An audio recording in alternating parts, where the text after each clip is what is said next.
So what do you think? Yeah, not bad. It's pretty good, like through the bush and all that. Like, I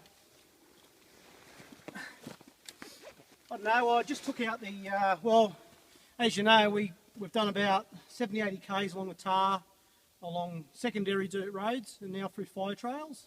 Yeah. The first part of my recording was cut short when my phone ran out, so this is part 2. So what we were saying before was the tyres. We ended with the tyres, saying the Metzeler Tourances are like a 90-10 tyre, so they're not the best off-road in this dry weather, but they're okay. So obviously with knobbies on, they do a lot better.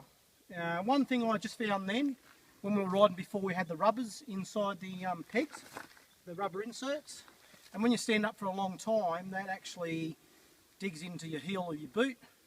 So obviously, like anything, you take them off when you're on off-road, and I just found that little ride then, I found that a lot better. Like you did, when you adjusted your rebound, you found it rebounded too quickly, Yep. rear and front. I agree, my rebounds, I've got to adjust it to soften that up a little bit. Bike handles well, and I would agree with you in the sense that you're saying it doesn't feel like a full-on dirt bike. No.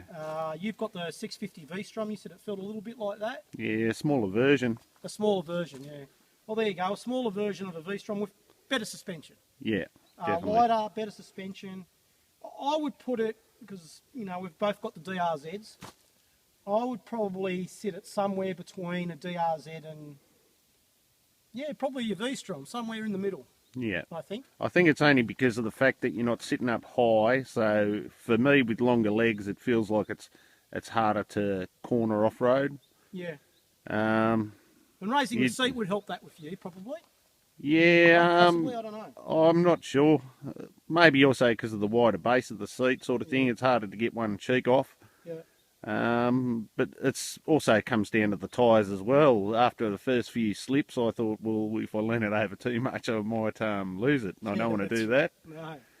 So I suppose really until we get the proper tyres on, Yeah, then we can know. Yeah. But I mean, we can know by the suspension that the bike.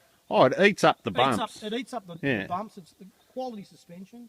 The seats are a little bit hard, as we discussed. Yeah. And you can't slide back far enough on the seat. Yeah. If you want to sit in a more comfortable position.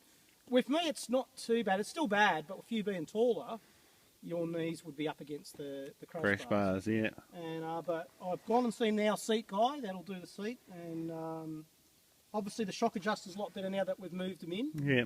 That's made a But big difference. it doesn't feel like a single, does it? When you're out on the road, it seems to have plenty of pickup. Yeah. It cruises well. Yeah. On 100 k's, it's doing 4,000 RPM.